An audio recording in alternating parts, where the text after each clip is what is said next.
할렐루야, 감사합니다. 오늘은 우리가 민수기 2장을 보도록 하겠습니다. 지난주에도 우리가 민수기 1장을 보면서 제가 2장을 함께 어울려서 여러분들에게 말씀을 이미 다 드렸습니다. 그렇지만 이제는 오늘은 본문을 2장을 보면서 하나 내용들을 확인해야 될 것들이 있습니다. 그 다음에 또 하나는 특히 이제 1장과 2장이 다른 것이 있는데 1장은 전체적인 계수였고 2장은 전체를 계수한 것을 다시 한 번 더 확인하는 겁니다. 그죠? 그래서 1장과 2장은 여러분들 보시면은 제1장은 실질적으로 그 자체를 지파별로서 계수를 한 겁니다. 이게. 그런가 하면은 제2장은 이 부분들로서 계수를 한 것을 다시 한 번 더 확인하는 장면이죠. 그죠? 제2장은. 그렇기 때문에 이 부분들을 실질적으로 우리가 하나를 묶어서 이렇게 보시면 되겠습니다. 그리고 특히 이제 민수기를 보면서 우리가 지난주에도 봐왔던 것처럼 족보의 첫 번째 아들은 르우벤임에도 불구하고 우리가 전체적인 진영에 대한 이제 개수가 오늘 이제 본격적으로 등장합니다. 지난주도 마찬가지입니다만은 제일 먼저 소개될 때가 누가 소개되었습니까? 유다가 소개되었고, 그리고 유다는 어떤 진영 속에 서 있습니까? 그렇죠. 동쪽에 서 있었다라는 이 자체 속에서 우리가 기억해야 될 것은 이 유다가 등장하는 것과 동쪽은 무엇과 항상 관계가 있다 그랬습니까? 언약적인 부분과 관계를 가지고 있다.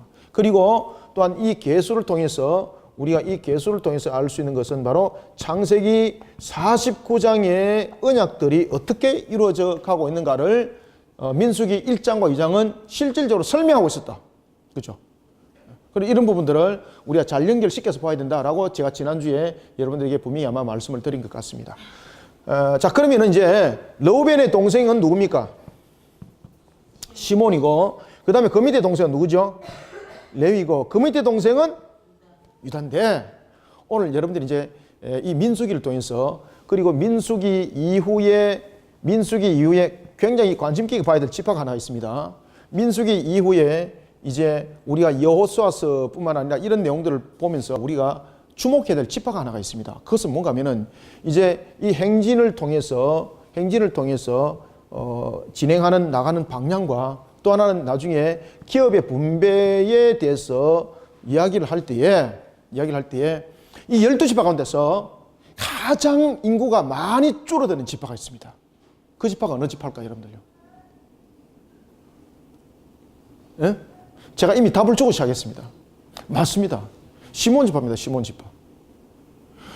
시몬 지파는 거의 한 60%가 감축이 되어버립니다. 왜 그런 일들이 일어났을까요, 여러분들요? 시몬 지파가 역사적인 측면에서 보면은 두 가지 큰 사건에 연루가 됩니다.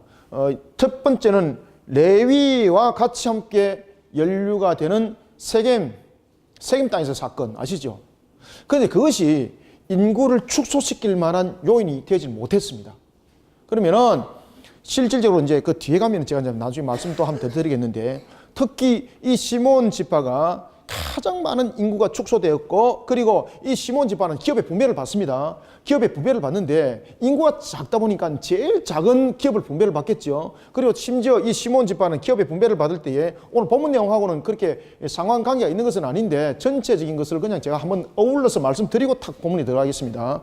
그러니까 감을 잡고 들어오시라는 거예요. 이 시몬 지파는 전체적인 기업도 가장 작게 받습니다.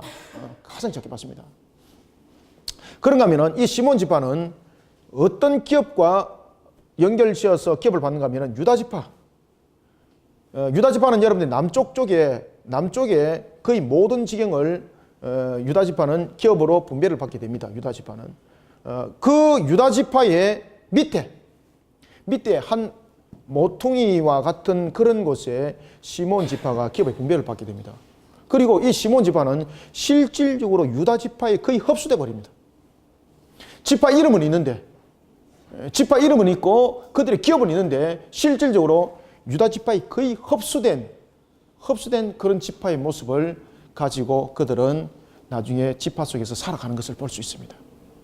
자, 오늘 이런 속에 이제 제2장을 우리가 공부를 하겠습니다. 자, 제2장에 우리가 이제 공부를 하다 보면은 지난주에 제가 여러분들에게 이쪽 편에 그렸던 그림 다시 한번 더 그려드리겠습니다. 왜 그런가 하면은 그 그림과 진영의 그림을 이제 두 개를 같이 함께 보면서 비교를 해야 되기 때문에 지난주에는 이미 2장을 가지고 제가 먼저 그림을 그렸고 이제는 그 그림과 함께 하나가 그림이 더 등장해야 됩니다. 그 두 개를 함께 그려서 제가 여러분들에게 말씀을 드리겠습니다. 자, 그러면은 이제 진편성이 이제 이루어지는데 진편성과 행군에 대한 순서를 이야기를 합니다. 자, 여러분 행군이라는 것은 군대 조직을 말하고 있습니다. 그렇죠? 그리고 또한 우리가 민수기를 통해서 계수를 할 때에 끝다리가 전부 다 없더라. 뭐 11명 같으면 11명, 실질적으로 여러분 계수를 하게 되면 15명도 있을 수 있고 16명도 있을 수 있잖아요. 그런데 이 뒤에 끝다리가 전부 다 없고 10명이면 10, 20이면 20 이런 식으로 모든 것이 기준이 잡혀져 있더라. 5명도 없고 말입니다. 그죠? 9명도 없고 모든 끝다리가 최소 단위가 무엇이었습니까? 10이었습니다. 10. 그러면은 이 부분들에 대해서 왜 이 끝을 전부 다 상쇄를 시켰을까? 그래 여러분 질문이 주어져야 됩니다. 왜 그런가 하면은 분명히 인구 개수를 했다면은 12지파 가운데서 분명히 끝다리가 한 지파라도 넣어야 되잖아요. 그런데 한 지파도 넣지 않았다는 것은 쉽게 말하면 60만 3,550명이 가짜란 이야기예요, 이게. 왜? 12지파에 어찌 한 명이라는 끝다리가 단 한 지파도 안 나오느냐 이 말이에요. 근데 심지어 여러분들 보시면요 2차 개수에서도 전체 개수를 할 때 60만 1730명입니다. 2차 개수 때에 1차 개수 때에 60만 3550명인데 2차 개수 때는 몇 명이라고요? 60만 1730명이에요. 1차 개수 때도 뒤에 끝이 없죠. 2차 개수에도 여러분 끝이 없습니다. 이거 이해 가십니까? 저는 이해가 안 갑니다. 그래서 저는 이해가 안 가서 저는 질문을 했던 겁니다. 그래서 질문을 하고 저는 답을 얻었던 겁니다. 그래서 사람들은 여기에 대해서 아무도 질문 안 하더라고요. 아마 궁금하지 않은 것 같아요. 아무도 궁금 안 한 것 같아요. 저 같은 사람은 궁금해요. 저는 좀 궁금해요. 저는 그런 게 대해서. 그래서 제가 질문을 했습니다. 그러면서 성경을 찾아 들어갔고 그 다음에 역사적 자료들을 제가 찾아 들어가기 시작했습니다. 그러면서 제가 답을 얻었습니다. 그것은 뭔가 하면은 왜 뒤에 끝이 없는가라는 것에 대해 답을 찾았습니다. 어떤 답이 나왔을까요? 지난주 말씀드렸죠. 당시에 개수를 할 때에 이 개수가 행진하는 다시 말하면 군대의 개수죠. 그죠? 군대 개수. 군대의 개수를 편성을 하다 보니까 이 부분에 대해서 당시에 애굽의 군대의 가장 최소 단위가 10이었습니다. 그 군대의 기준을 맞춰서 최소 단위를 10로 잘라버린 겁니다. 그러니 뒤에 끝다리에 1명, 2명, 뭐 4명, 5명 이런 부분들은 다 상쇄되어서 지워진 겁니다. 지워진 거. 아시겠죠? 그래서 1차 개수 때에 60만 3,550명과 그리고 2차 개수 때에 60만 1,730명이라는 것은 정확한 개수 속에 또 하나는 군대의 개념을 담고 있었다는 겁니다. 그래서 뒤에 끝다리가 싹 없어지는 겁니다. 12지파 속에. 12지파 나중에 하나하나 다 보십시오. 전부 다 뒤에 끝다리 없습니다. 전부 다 10단위로 다 끊어집니다. 10단위로 다 끊어집니다. 자, 이런 속에 오늘 주신 말씀을 우리가 하나하나 또한 보도록 하겠습니다. 그리고 또 하나는 여러분들 이 속에서 주목해야 될 것이 있습니다. 이스라엘은 여러분들 진영이 전부 다 12지파로 구성되어 있죠. 12지파 진영으로. 이 12지파로 구성되어 있는데 자, 여러분들 대제사장에 우리가 출애굽기 공부 다 했죠. 레위기 공부 다 했죠. 거기서 우리가 관심 깊게 우리가 공부를 하면서 여러분들 잘 아시는 것처럼 호마뇨에 대한 부분들, 보석에 관한 부분들, 흉패에 관한 부분들 이런 부분들을 우리가 공부를 좀 상세히 했지 않습니까? 그때에 이 대제사장이 흉패에 보석이 몇 개를 달고 있었습니까? 그렇죠. 보석이 12보석이죠. 이 12보석은 무엇을 대표한다 그랬습니까? 각 지파를 상징한다 그랬죠. 각 지파를 상징한다 그랬죠. 자, 이 대제사장의 흉패에 있던 이 보석과 같은 각 지파를 상징하는 상징물이 등장합니다. 그러면은 군대에서는 각 지파를 상징할 수 있는 것이 보석으로 여러분들 드러낼 수는 없는 거지 않습니까? 군대는 무엇이 상징적으로 그 앞에 세워집니까? 깃발이죠. 그래서 오늘 여러분 보시면은 깃발이 12색 깃발이 등장합니다. 각 깃발이 다릅니다. 그래서 지파별로 진영에 모일 때에 그 깃발을 보고 그들이 모이게 됩니다. 이것은 무엇이 기준이 되는가 하면은 바로 대제사장의 흉패에 있던 그 12보석이 그들의 깃발에 하나의 적용점이 되는 겁니다. 그래서 그들이 군대가 각 깃발에 그들이 깃발별로 모이는 것은 무엇을 상징하고 있다? 대제사장에 있던 흉패, 그 보석을 상징하고 있는 겁니다. 자, 이런 속에 이제 우리가 본문을 보면서 하나하나 내용들을 한번 보도록 하겠습니다. 자, 1절부터 자, 3절까지 한번 읽어봅시다. 시작. 여호와께서 모세와 아론에게 말씀하여 이르시되 이스라엘 자손은 각각 자기의 진영의 군기와 자기 조상의 가문의 기호 곁에 진을 치되 해막을 향하여 사방으로 치라. 동방해돋는 쪽에 진칠 자는 그 진영대로 유다의 진영의 군기에 속한 자라. 유다 자손의 지휘관은 암미나답의 아들 나손이요. 아멘. 자, 1장의 내용이 그대로 들어왔잖아요. 그죠? 이것은 뭔가 하면은 1장에서 이미 계수된 것을 2장에서 지금 확인하는 거죠. 그죠? 그렇기 때문에 그저 호명하는 계수에 대한 부분들이라 이렇게 보시면 되겠습니다. 그때에 제가 방금 말씀드렸던 이 부분들이 이 속에 다 포함되어 있습니다. 그들이 모일 때에 어디를 중심으로 모입니까? 진영의 군기입니다. 군기. 그러면은 이 전체 진영이 군대의 형식을 가지고 있다는 것이고, 그 다음에 군대의 형식 속에서 그들을 중심을 두는 것은 바로 깃발이었습니다. 그때에 그 깃발은 바로 12보석을 상징하고 있습니다. 12보석. 대제사장의 흉패에 있던 12보석을 상징하고 있습니다. 그래서 그 깃발의 색깔만 봐도 이것은 어떤 지파라는 것 알 수 있을까요? 모를까요? 다 알 수 있죠. 다 알 수 있죠. 왜? 이 깃발이 흉패에 있는 그 색깔을 담아내었기 때문입니다. 그래서 그 색깔 있는 곳에 그 지파들이 모였던 것입니다. 따라서 오늘 그 이야기를 하는 겁니다. 진영의 군기와, 여기서 이제 군기는 여러분 무엇과 연결되어 있다고 여러분들이 성경에 기록해야 되겠습니까? 대제사장의 흉패와 관계 있는 것. 그러면은 여기서 말하는 그들이 여러분들 이제 답을 찾으셔야 됩니다. 왜 제가 이것을 길게 말씀드리는가 하면은, 자, 여러분들 군기가 무엇과 관계 있다고 그랬습니까? 그렇죠. 대제사장의 흉패하고 관계 있다고 그랬죠. 그러면은 여기에 대해서 또 질문을 던져야 되는 거예요. 그러면은 그 군대의 성격은 요 질문이 주어져야 됩니다. 그 깃발이 흉패와 관계가 있단 말입니다. 그리고 그 깃발의 중심으로 그 지파들이 전부 다 모였습니다. 그러면은 이 군대는 어떤 성격을 가지고 있는 군대인가라는 것입니다. 무슨 성격을 가지고 있습니까? 바로 언약적 관점을 가지고 있습니다. 언약적 관점. 언약적 관점을 가지고 있고, 또한 이 군대는 하나님의 군대라는 것을 설명하고 있습니다. 하나님의 군대. 하나님의 군대. 그러니 이 12진영은 누구의 말씀을 따라야 됩니까? 그래서 이제 하나 풀어나가야 됩니다. 그래서 언약궤가 앞장서는 겁니다. 이해가십니까? 그냥 언약궤가 앞장선다 말씀하시면 안 됩니다. 이거 다 아셔야 돼요, 여러분들. 그래서 제가 지난주에 말씀드렸잖아요. 어디까지 가르쳐 드릴까? 그래서 내가 여러분들이 기본적으로 알아셔야 될 것, 이해할 수 있는 데까지는 제가 체크를 해드리겠다라고 말씀드린 것은 바로 이런 내용들은 기본적으로 아셔야 됩니다. 그리스도교회 성도는 이 정도는 아셔야 됩니다. 이 정도는 아셔야 됩니다. 그래서 질문들을 잘 하고 잘 들어와야 됩니다. 이제 이해가시죠? 왜 언약궤가 앞섰는지.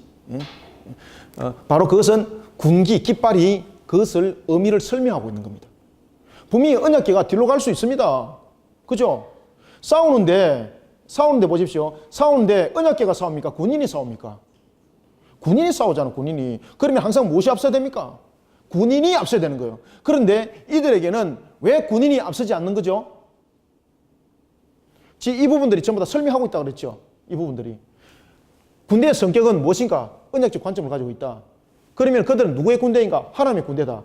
군대는 말 그대로 그 군대의 장관의 명령을 따라야 되는 거죠. 그러면 하나님께서 우리에게 명할 때 무엇으로 명합니까? 말씀으로 명하죠. 그렇기 때문에 말씀이 있어야 되는 거예요. 그리고 말씀을 따라가야 되는 거예요. 그래서 언약궤가 진영 속에 앞서는 겁니다. 그 다음에 이들이 진을 형성할 때도 그 중심에 무엇이 있었습니까? 언약궤가 있었던 거예요. 그것은 바로 뭔가 하면은 그 군기의 성격이 이것을 다 설명하고 있습니다.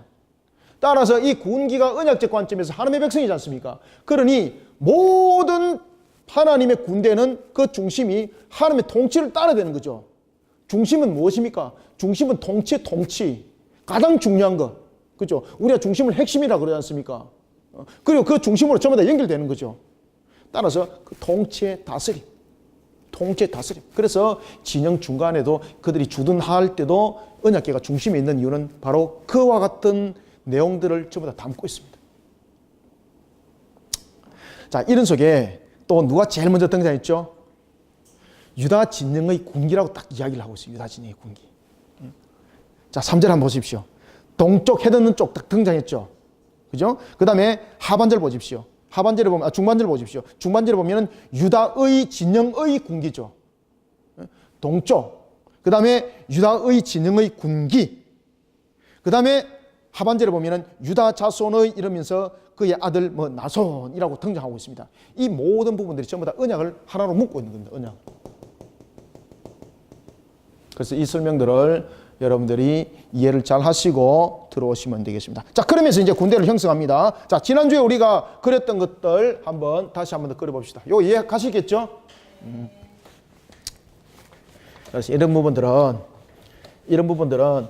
여러분들 다른데 어디 가서 DB 봐도 없습니다. 여러분들이 잘 따라오셔서 잘 배우셔야 됩니다. 잘 배우셔가지고 여러분들도 또한 이런 부분들을 잘 배워서 또 잘 가르쳐야 되고, 배운 자는 가르쳐야 됩니다. 필시. 배웠는데 이것을 안 가르치고 꿀꺽했고 먹어버리면은 하나님이 다음에 안 씁니다. 여러분 잘 가르치셔야 됩니다. 가르치고 배우고 또 가르치고 배우고 이런 속에 우리가 또 실천하고 이런 속에 우리가 신앙이 성장하는 겁니다. 자, 12지파의 구성은 바로 동쪽 진영과 깃발이라는 것이 굉장히 중요한 의미를 가지고 있다는 것을 우리가 함께 봤습니다. 그리고 그것은 12흉패를 말하고 있었다. 그리고 하나님의 군대는 항상 하나님의 말씀을 따라야 되기 때문에 언약궤가 앞선다. 여기까지 이해됐죠? 자, 그러면 이제 지난주에 우리가 공부했던 것을 우리가 잠깐 한번 봅시다. 제일 먼저 앞섰던 동쪽에 진영을 형성할 때에 유다와 그리고 무엇입니까? 이사갈 맞습니까? 이사갈 스불론이죠. 예. 이사갈과 그리고 스불론,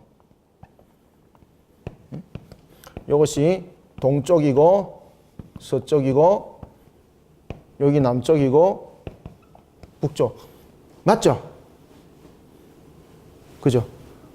이렇게 돼 있고, 그 다음에 남쪽에 왜 제가 북쪽을 먼저 이야기를 안 하는가 하면 난지 행진이 이렇게 가면서 남쪽이 이렇게 따라 붙습니다. 이렇게 시계 방향으로 따라 붙습니다. 이게. 그래서 제가 지금 이렇게 그리는 겁니다. 그 다음에 남쪽에는 제일 먼저 어떤 지파가 르우벤이죠. 그죠?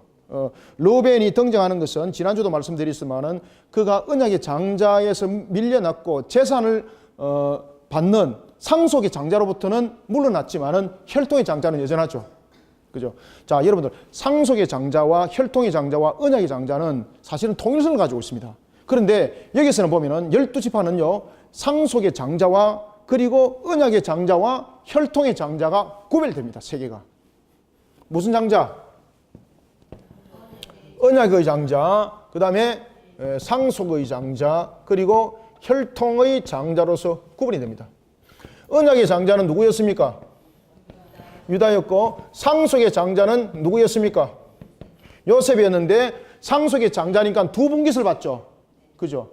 두 분깃을 받으니까 그의 아들이었던 에브라임이 원래 차자죠. 에브라임과 누구? 그렇죠. 머나세는 여러분들이 잘 아시는 것처럼 동쪽의 반지파, 서쪽의 반지파 이렇게 반반씩 이렇게 나중에 기업 분배가 달라집니다. 그 다음에 혈통의 장자는 누구였습니까? 그렇죠. 르우벤. 여러분들 언약의 장자와 상속의 장자와 혈통의 장자는 원래 여러분 하나입니다. 하나. 그죠? 하나인데 이 르우벤의 범죄로 인하여서 이것이 세 개로 갈라져 버립니다. 언약의 장자와 상속의 장자와 혈통의 장자로 갈라져 버립니다. 그리고 이 진영을 형성할 때에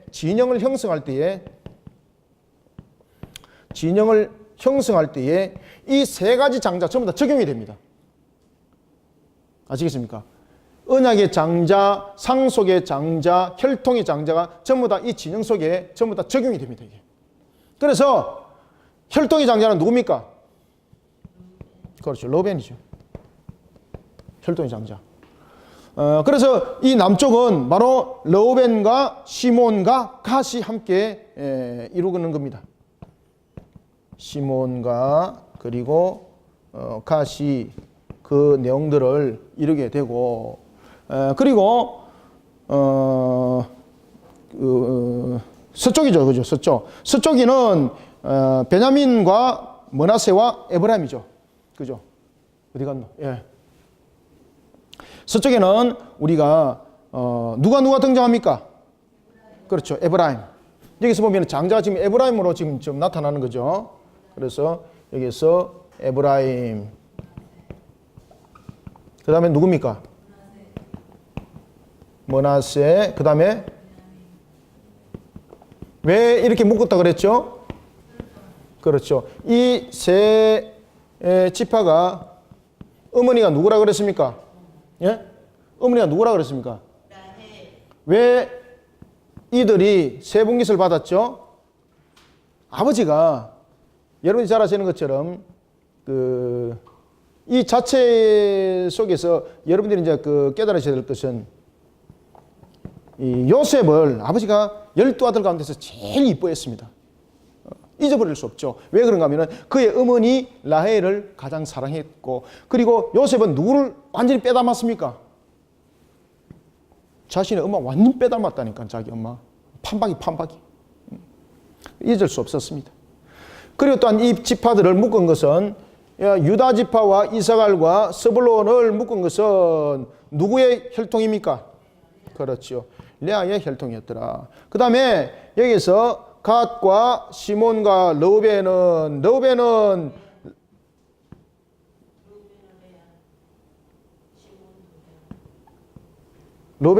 라헬입니다. 레아입니다. 죄송합니다. 죄송합니다. 시몬과 르우벤은 레아입니다. 그 다음에 갓은 누굽니까? 실바는 누구의 여종입니까? 레아의 여종이었죠, 그죠? 레아 여종. 그 다음에 이제 남은 지파가 이제 세 지파가 남았는데 무슨 지파가 남았습니까? 단과 아셀과 납달리죠. 단과 그리고 아셀 맞습니까? 예, 아셀과 그 다음에 납달리가 있는데 이 세 지파는 여러분 잘 아시는 것처럼 전부 다 여종의 지파입니다. 여종의 지파인데 두 여종인 레아와 라헬이 같이 합쳐지는 겁니다. 이 여종은 레아와 그리고 라헬이 합쳐지는 겁니다. 단은 누구의 여종이었습니까? 단은 비라였죠. 그죠? 비라였고 그 다음에 아셀이 실바였고, 그죠? 비라였고 그리고 실바였고 납달리도 마찬가지로 같이 형제죠, 그죠? 그죠? 남은 부분들은 이와 같이 그 여종의 자녀로 마지막을 묶어버립니다. 특히 우리가 이 야곱이 12아들을 낳을 때에, 지난주도 여러분들에게 말씀드렸습니다만 야곱이 12아들을 낳을 때 레아로부터는 자녀를 총 몇 명 낳았습니까? 7명이 낳았는데 그 중에서 아들이 6이고 그 다음에 딸이 하나가 있었는데 이가 누구였습니까? 디나였더라. 그 다음에 라헬이 자녀를 몇 명을 놓습니까? 2명을 놓고 그 다음에 빌하와 실바가 각각 2명씩의 자녀를 놓습니다. 그래서 아들이 이렇게 해서 총 12명이 되었다고 제가 지난주에 말씀드리죠, 그죠? 그래서 이 부분들을 보시면은 이 부분들의 진행에 대해서 진을 형성할 때에 혈통 중심으로 여러분 진을 형성하고 있습니다. 이때에 진을 형성하고 있을 때에 잘 보십시오. 유다를 중심으로서는 유다가 무엇으로 이 속에서 속여지고 있습니까? 언약의 장자로 소개되어집니다. 그 다음에 르우벤은 무엇의 장자로 소개되어집니까? 예? 혈통의 장자입니다. 혈통의 장자. 자, 그 다음에 여기서 에브라임은 무엇의 장자입니까? 상속의 장자로서 이렇게 소개되어지는 것을 우리가 볼 수가 있습니다. 자, 그러면은 이런 진영 가운데서 그림을 좀 크게 그렸어야 되는 건데.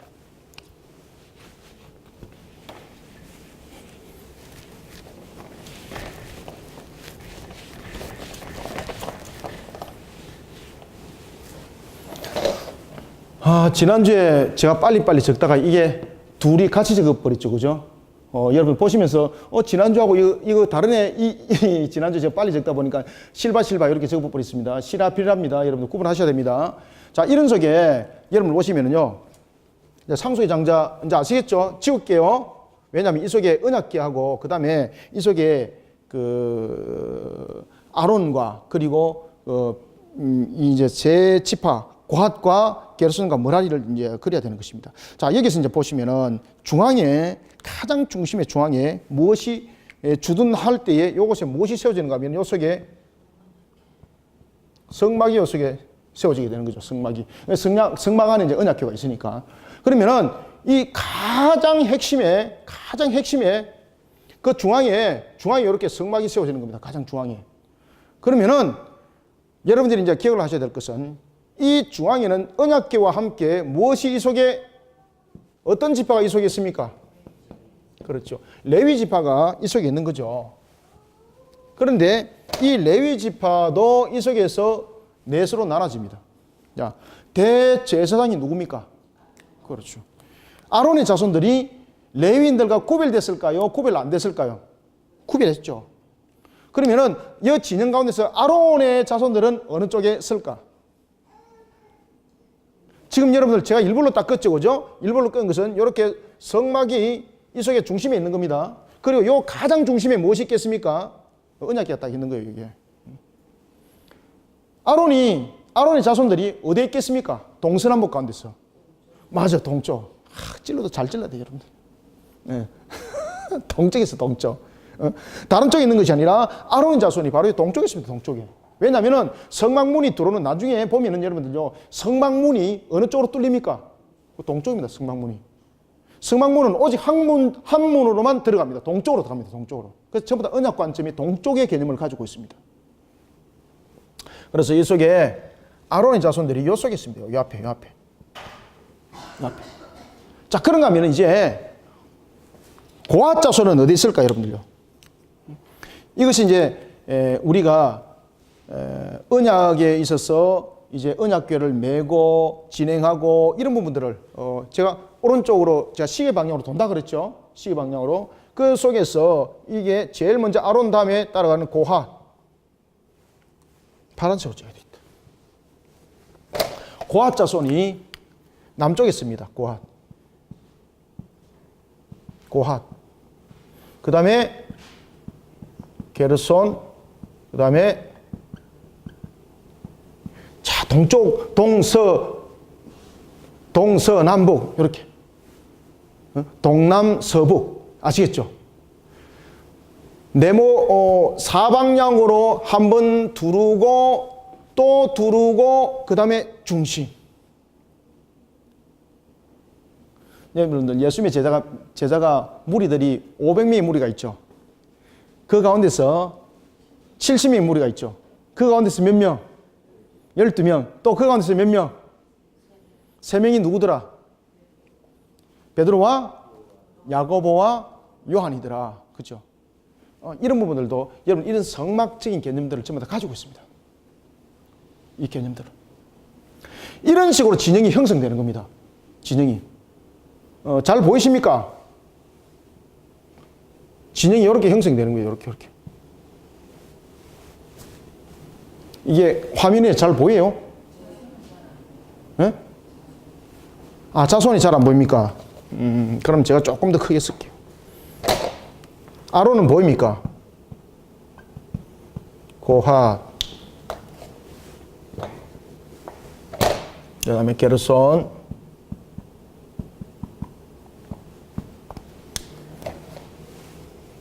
머라리.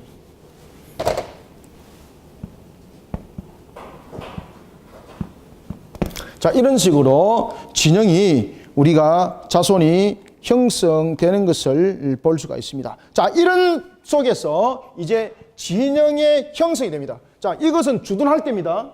주둔할 때 항상 그 언약궤가 그 안치될 때에 이런 형태를 구축을 하고 있었습니다. 아시겠죠?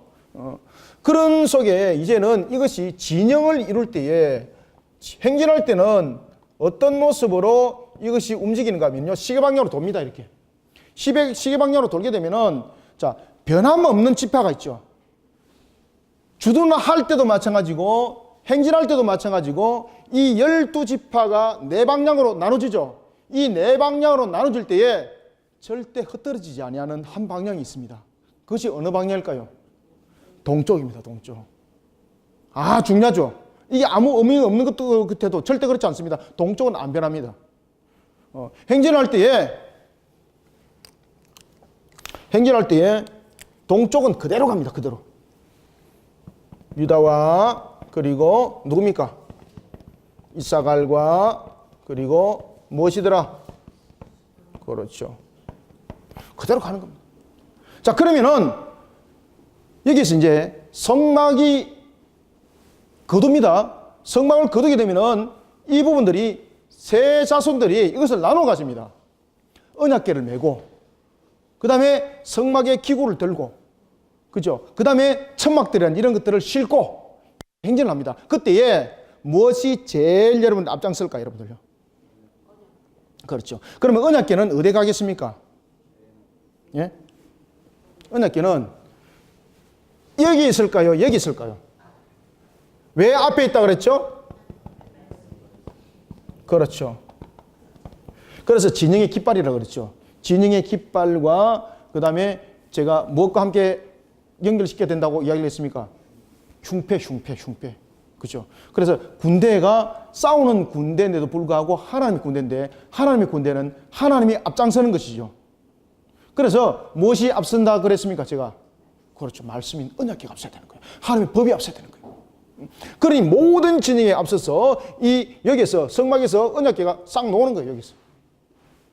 그리고 여기에서 언약궤가 행진을 할 때에 여러분들 언약궤 주변에는 무엇이 있겠습니까? 이 주변에 사람이 없습니다. 무엇이 따르고 있습니까? 천군 천사입니다. 만군의 여호와가 앞서니 그 뒤에 무엇이 따릅니까? 천군 천사가, 만군이 따르는 겁니다. 만군. 자, 여리고성 전투를 할 때에 여리고성이 어떻게 무너졌을까요, 여러분들요? 돌고 나니까 와 하니까 무너졌습니까? 누가 무너뜨렸습니까?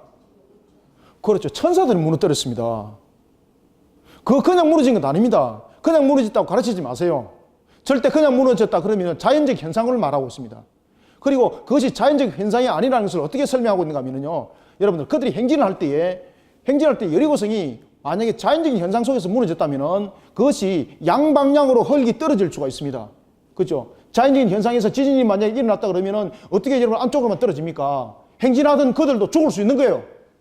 그런데 이들이 분명히 행진했고, 그리고 난 뒤에 마지막 7번째에 그들이 함성을 질렀을 때에 성이 어떻게 무너졌습니까? 그렇죠. 안쪽에서 무너졌다는 것은 바깥쪽에서 밀어버렸다는 이야기예요. 아시겠습니까? 바로 하나님께서 천군 천사를 동원시켜서 그들을 무너뜨려 버린 거예요. 자, 그러면은 언약궤가 앞설 때는 항상 무엇이 있습니까? 하나님의 군대가 이 속에 있는 거예요. 하나님의 군대가. 사람의 눈으로 보는 것이 아니라 영의 눈으로 봐야 되는 거예요. 이게 전부 다. 천군 천사 앞선. 그리고 난 뒤에 변함없는 언약의 상징이 이 속에 있는 겁니다. 언약의 상징. 전부 다 언약의 상징들이죠. 전부 다. 그죠? 그리고 난 뒤에 그러면은 이제 자, 보십시오. 이제 언약궤가 앞섰습니다. 그러면은 무엇이 남습니까? 세 가지 기구가 남죠. 그죠? 이제 언약궤가 있으면은 성소에 있는 기물들, 이런 부분들이 있어야 될 것 아니겠습니까? 자, 그 부분들에 대해서 누가 이것을 메고 가겠습니까? 자, 이 부분들을 여러분이 이제 잘 아셔야 될 것은 게르손과 머라리 자손들이 먼저 성막을 운반하고 있고, 그 다음에 고핫 자손들이 성막 기구를 제일 뒤에 운반합니다. 그것은 왜 그런가 하면은 먼저 기구를 놓을 때 기구가 먼저 가면 안 됩니다. 기구를 놓을 수 있는 것이 먼저 가야 됩니다. 그리고 난 뒤에 기구가 마지막 가는 겁니다. 따라서 여기서 따를 때 고핫 자손이 제일 뒤에 갑니다. 자, 그러면은 바로 유다 자손과 그리고 이스라엘과 스불론 뒤에는 누가 따른가 하면은 게르손과 머라리 자손이 따릅니다. 이 속에. 누가 따른다? 게르손과 머라리 자손들이. 그들이 성막과 함께 그들이 운반할 것을 가지고 가는 겁니다. 여기서 그들이 운반하는 것은 성막을 중심으로 큰 기물들을 중심으로 그들이 운반을 하게 되고, 자 그러면은 이제 이런 속에 또 세 지파가 이제 행진을 하는 거죠. 세 지파가 이때에 여기에 세 지파가 행진할 때에 이때는 이제 누가 등장하겠습니까? 제가 시계 방향 돈다 그랬죠. 그러면은 누가 등장하겠습니까? 르우벤이죠. 르우벤. 그죠? 요렇게 지금 돌잖아요. 그럼 요렇게 돌면서 요렇게 끼 맞추는 겁니다. 지금 요렇게. 르우벤이 등장합니다. 이 속에. 유다가 있으니까 여기서 누가? 그렇죠. 르우벤은 혈통의 장자죠. 그죠? 르우벤이 등장하고 그리고 난 뒤에는 무엇이 등장할까요? 그렇죠. 여기서 바로 시몬이 있고 갓이 등장하는 겁니다. 시몬이 등장하고 갓이 등장합니다. 자, 그러면 이제 게르손과 머라리가 여러분들 성막을 이제 이런 성막의 큰 기구들을 메고 갑니다. 그다음에 이제 남은 기물이 무엇입니까? 성소라든지 이런 속에 있는 기물들이죠, 그죠? 그것을 누가 맡아서 하고 있습니까? 고핫 자손이잖아요, 고핫 자손. 그러면은 이 고핫 자손들이 그 다음을 차지하는 겁니다. 여기에서 고핫 자손이 등장합니다. 이 고핫 자손들은 말 그대로 여러분들 성소의 그 기물들을 운반을 하게 되는 거죠.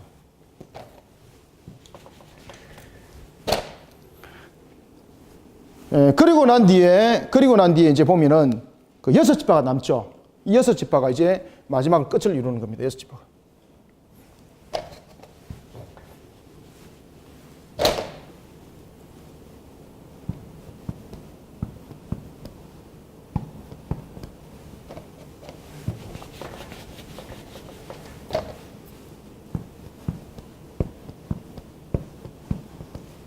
자, 여기서 6지파를 이룰 때에 잘 보십시오. 여기는 어떤 지파가 등장할까요? 여기는요.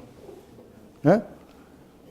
에브라임이 등장했죠. 에브라임이. 왜 그런가 하면 여기는 전부 다 우두머리 라인이에요. 우두머리 라인. 그래서 에브라임, 므낫세, 베냐민이죠. 에브라임.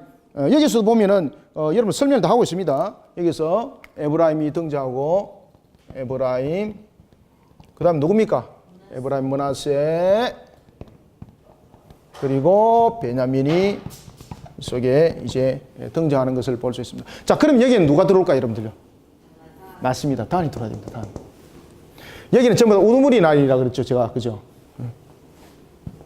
그 다음에 단과 그리고 아셀과 납달리가. 그래서 이렇게 도는 겁니다. 전부 다 이렇게. 아시겠죠? 그죠? 행진은 이렇게 나가는데 끝 모퉁이들은 이렇게 시계 반대 방향으로 이렇게 돌고 전체적인 진영들은 이런 방향으로 갖춰집니다. 이렇게 방향 안 맞춰집니다. 이렇게 방향 맞춰지면서 시계 또한 방향으로 거꾸로 또 이렇게 지파들이 이렇게 안에 들어오는 것을 볼 수가 있습니다. 자, 이런 속에 이제 행진이 일어나게 되는 겁니다. 이렇게 해서 행진이 일어나는 것을 우리가 군대라고 말하는 겁니다. 군대가. 이것을 말해서 무엇이라 말한다? 전체를 다 합쳐서 이스라엘 군대라고 말합니다. 이스라엘 군대. 그리고 이것을 전부 다 합쳐서 이스라엘의 행진이라고 말하는 겁니다. 전체가 여기서 빠지면 안 되는 거죠. 그래서 이러한 형성들을 하고 있는 것들. 그 다음에 이 기물들은 보호 대상이죠. 그런데 기물들은 보호 대상인데 언약궤는 앞서죠. 그죠? 이 부분들은 방금도 제가 여러분들에게 말씀드렸죠. 언약궤는 무엇을 동원하고 있다? 천군 천사를 동원하고 있다. 그래서 언약궤가 먼저 앞장서서 싸우는 겁니다. 그러니 하나님의 군대가 행진하는 것은 능히 이길 자가 있다 없다? 없는 겁니다. 없는 거. 사람이 앞서게 되면은 사람의 능력으로 싸워야 됩니다. 그런데 하나님이 앞서는 겁니다. 그래서 여러분들 보시면은 그들이 1차 개수 때에 그 수가 60만 3,550명이었는데 나중에 전투를 다 치르고 난 뒤에 60만 1,730명이죠. 60만 1,730명. 그 수는 분명히 줄었죠. 그죠? 여기서 가장 큰 수가 줄었던 지파가 무슨 지파라 그랬습니까? 여기서 가장 큰 원인이 시몬에 오는 겁니다. 특히 시몬 지파가 가장 수가 많이 줄었던 이유는 바로 뭔가 하면은 음행입니다. 음행이었습니다. 음행. 자, 그런 부분들은 나중에 성경 속에서 우리가 들어가면서 보도록 하겠습니다. 자, 이 진영들을 다 아울러서 여러분 보시면은 이제 민수기 1장과 2장은 설명 다 끝난 겁니다. 그리고 이제는 자, 전체적인 내용들을 보면서 자, 빠른 시간에 내용들을 보면서 제가 마무리를 짓도록 하겠습니다. 3절까지 읽었죠. 그 다음에 4절을 한번 보세요. 4절에 보시면은 그의 군대로 계수된 자가 74,600명. 그죠? 레위 지파들이, 유다 지파가 제일 많죠. 그죠? 7만 명 이상 되는 지파는 유일하죠. 그리고 난 뒤에 서불론 지파는 몇 명입니까? 전체를 다 합쳐서. 자, 서불론 지파는 57,400명이죠. 57,400명. 그리고 난 뒤에 이것을 9절 한번 읽습니다. 시작. 유다 진영에 속한 군대로 계수된 군인의 총계는 186,400명이라 그들은 제1대로 행진할지니라. 아멘. 그래서 이것이 제1대, 제2대, 제3대, 제4대로 형성된다는 이야기죠. 그래서 제1대는 행진할 때도 변함없고 주둔할 때도 변함없습니다. 그러면은 이제 제2대, 제3대, 제4대는 왜 이것이 흔들어지는가 하면은 언약궤가 들어와야 되는 거죠. 그 다음에 여기서 보면은 이제 장막이 치어져야 되는 것이고, 그리고 여기에 있는 기물들이 놓아져야 되는 것이죠. 그러니까 이 부분들의 지파들은 다시 본 방향으로 거꾸로 이렇게 형성되어서 진영들을 형성하는 것을 볼 수가 있습니다. 언제든지 진행 방향과 언제든지 주둔하는 것은 항상 언약의 관점입니다. 모든 것은 언약의 관점입니다. 특히 여러분 제가 이제 13절 한번 보십시오. 13절에 보면은 12절과 13절을 한번 읽고 제가 또 말씀 한번 드리겠습니다. 자, 12절. 그 진영 진칠자는 시몬 지파라. 시몬 자손의 지휘관은 수리사대의 아들 슬루미엘이요. 13절 시작. 그의 군대에 계수된 자가 59,300명이더라. 아멘. 5만 몇 명? 그런데 여러분들 이들이 2차 계수 때는 몇 명일까요? 예? 이들이 2차 계수 때는 여러분 몇 명일까요? 22,000명입니다. 22,000명. 자, 어디를 보면 되는가 하면 민수기 26장 한번 봅시다. 민수기 26장이 제 2차 계수거든요. 26장 몇 절을 보시는가 하면은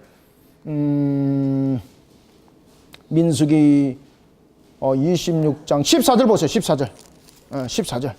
자, 14절. 예, 오케이, 맞네. 자, 14절 한번 읽어봅니다. 시작. 이는 시몬의 종족들이니 계수된 자가 몇 명? 그렇죠. 22,000명 있더라. 첫 번째 계수가 몇 명이었습니까? 59,300명. 몇 명 줄었습니까? 60% 넘게 줄었죠. 그래서 전체적인 계수가 이렇게 전체적인 수가 문제된 것은 바로 이 내용들을 담고 있습니다. 특히 이들이 계수가 줄어들 수밖에 없었던 것은 모압 여인과 음행을 한 겁니다. 모압 여인과 음행을 통해서 완전히 그냥 정리가 되어버리는 겁니다. 하나님으로부터 말입니다. 완전히 쓰러짐을 당하는 겁니다. 그래서 우리가 시몬 지파를 보면서 무엇을 깨달아야 되시는가 하면은 우리가 주님의 사명들을 감당할 때도 항상 여러분들 마귀 속에 노출되어 있습니다. 내가 하나님의 군대이기 때문에 나는 안심해, 교만하시면 안 돼요. 여러분들요. 항상 영적 경각심을 항상 세워야 돼요. 언제든지 마귀는 우리를 삼키려고 우는 사자처럼 우리를 덤벼들고 있다는 것을 아셔야 됩니다. 알겠죠? 자, 이런 속에 이제 봅시다.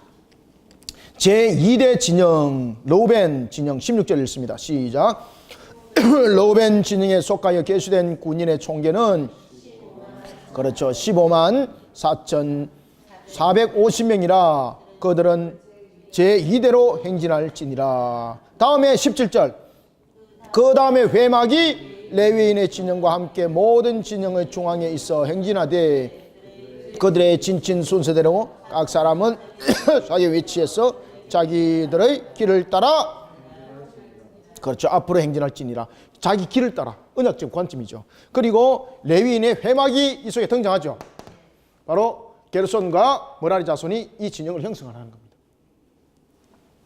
그래서 1대와 2대 사이에 성막과 그런 중심적인 큰 기물들이 이동하게 되고, 그 다음에 제2대와 제3대 사이에 이제 고핫 자손의 기물들이 그 속에 함께 진행되어지는 것을 우리가 볼 수가 있습니다.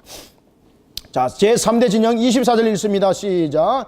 에브라임 진영에 속하여 계수된 군인의 총계는 10만 8,100명이라. 그들은 제3대로 행진할지니라. 아멘. 그리고 이제는 북쪽입니다. 자, 25절 읽습니다. 시작. 북쪽에는 단 군대 진영의 군기가 있을 것이라. 단 자손의 지휘관은 암미사대의 아들 아히에셀이요. 그러면서 31절 읽습니다. 시작. 단의 진영에 속하여 계수함을 받은 군인의 총계는 15만 7,600명이라. 그들은 길을 따라 후대로 행진할지니라 하시니라. 아멘. 자, 여러분들 여기서 보면은 지금 제1대가 몇 명입니까? 18만 6천이죠. 18만 6,400. 그 다음에 제2대가 몇 명입니까? 15만 1,450. 그 다음에 제3대가 얼마입니까? 10만 8,100명. 그 다음에 제4대가 몇 명입니까? 15만 7,600명. 지금 여러분 이 개수를 보면 진영 형식으로 보면 아주 균형이 갖춰져가 있죠. 그죠? 분명히 혈통별로 분명히 묶었습니다. 혈통별로 분명히 묶었는데 아주 전부 다 60만 3,550명의 평균 숫자를 전부 다 가지고 있죠. 그죠?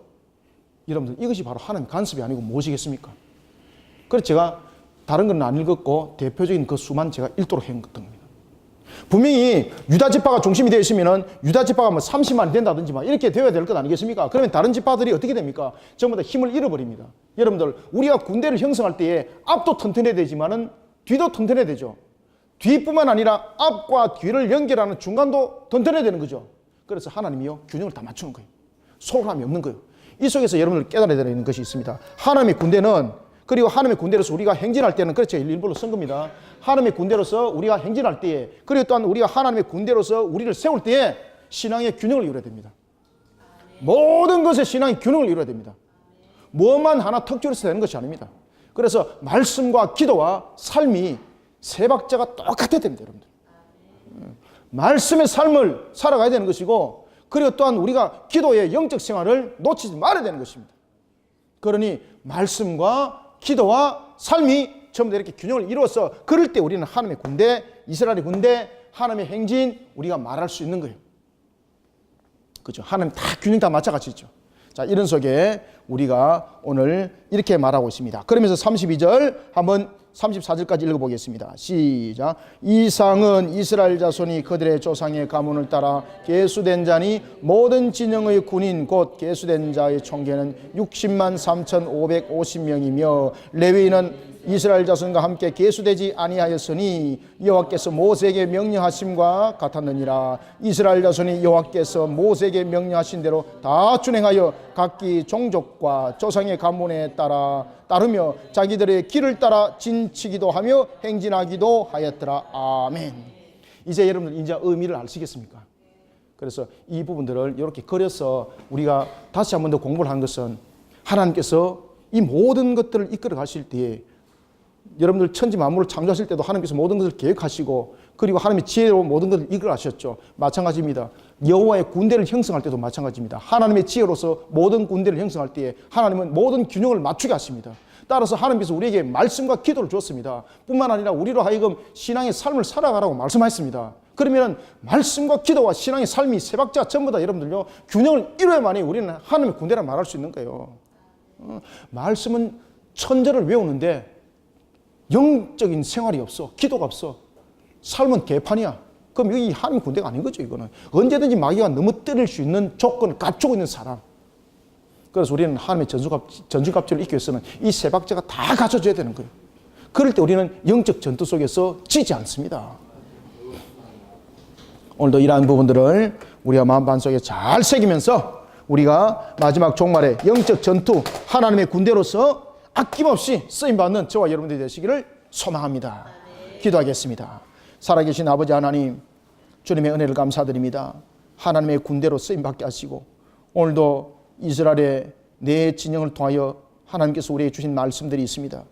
눈에는 보일 때는 그저 한 짝을 이룬 군대에 불과한 것 같지만은 그 속에 하나님의 언약의 관점이 있었고 그 속에 또한 하나님의 군대의 성격을 설명했습니다. 그런가 하면은 하나님의 군대는 어떻게 싸워야 되는지를 또한 우리에게 말씀하셨습니다. 오늘도 우리에게 주신 말씀 그리고 영적 기도 뿐만 아니라 우리의 삶, 이 세 박자들이 바르게 균형을 이루어서 하나님의 군대로, 정말로 하나님의 군대의 행진을 이뤄 나갈 수 있는, 영적 전투를 치러 나갈 수 있는 군사 되게 하여 주옵소서.